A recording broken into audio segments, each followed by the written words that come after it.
Welcome back sa ating FB page na Free Reviewers with Leonalyn at sa ating YouTube channel na Solving Math with Leonalyn. Now, dito na tayo sa word problem. Word to equation. Marami na tayong mga videos kung paano yung mga word problems i-convert to equation. Yan pa naman ang kadalasang problema sa karamihan kung paano daw gawan ng equation yung mga word problems. Marami na tayong mga basic niyan. Pwede niyong i-search yung word to equation tapos idugtong lang yung Leonalyn para mas madaling ma-sort out ba yung dati na nating na-upload nito. At bago yung mismong exam, ay ang dami na rin nating na-share kung paano ba, example yung nandito, 2 times a number. So, 2a, 2n, 2x, 2y, pareho lang yan siya. Ito yung mga variables, kahit anong letra sa alphabet ang pwede nating gamitin para mag-represent lang dito sa a number na ito. Kasi hindi pa natin alam yung value nito. And by the way, ito ay galing sa ating mga followers. Marami silang nagsisend sa atin ito. So ngayon gawan natin siya or i-explain natin kung paano ba ito i-solve or kung paano ba ito i-convert to equation. 2 times the number is equal to 5 times the number minus 6. What is the number? Napakasimple lang. 2 times a number means 2n. Kahit anong letra ang pwede nyong gamitin. So, magamit tayo ng letter n. Kung 2 times a number, yan yung n natin. Pagdating naman sa kabila, pag 5 times a number, dapat parihong letra ang gamitin natin. Unless na lang, kung yung nasa kabila ay ang sabihin ay 2 times another number, bale.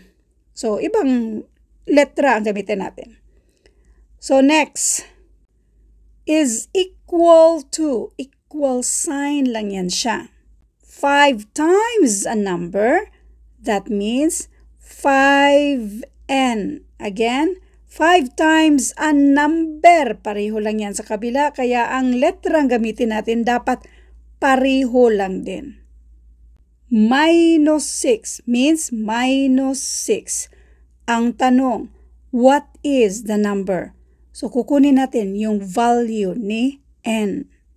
Meron akong ipapakitang dalawang paraan kung paano ba hanapin yung value ni n dito.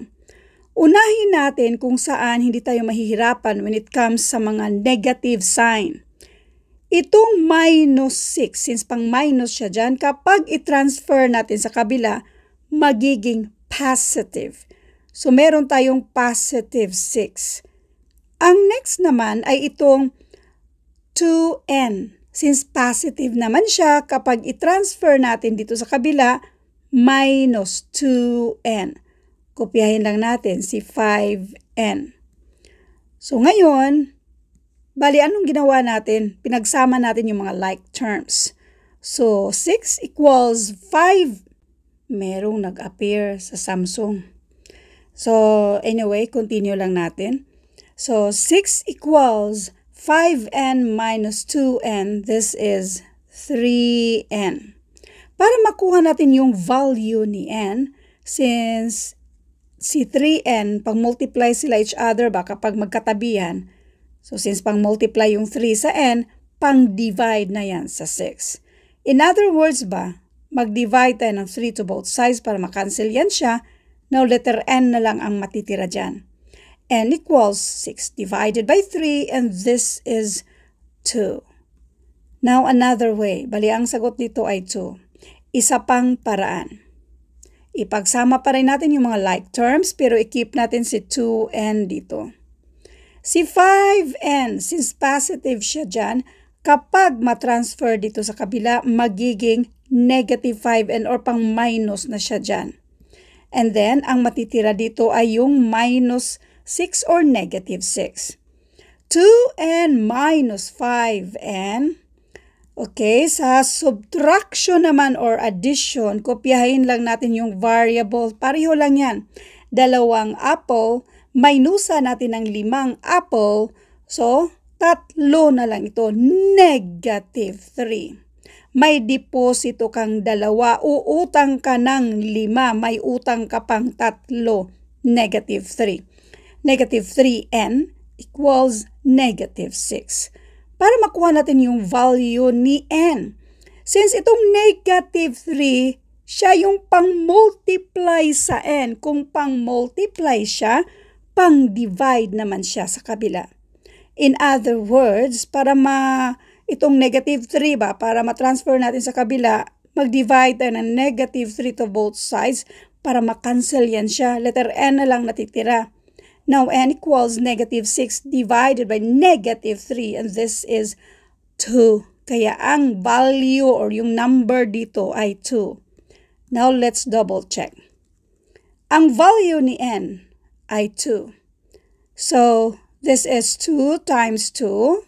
Sa kabila naman ay 5 times 2 minus 6. 2 times 2 equals 4. 5 times 2 equals 10. Kung minusa natin ng 6, this is exactly equal to 4. So, equal sila. Therefore, yung sagot natin na yung number natin ay 2 ay tama. Thank you for watching, and all I hope na meron kayo natutunan sa videong ito. Thank you and God bless.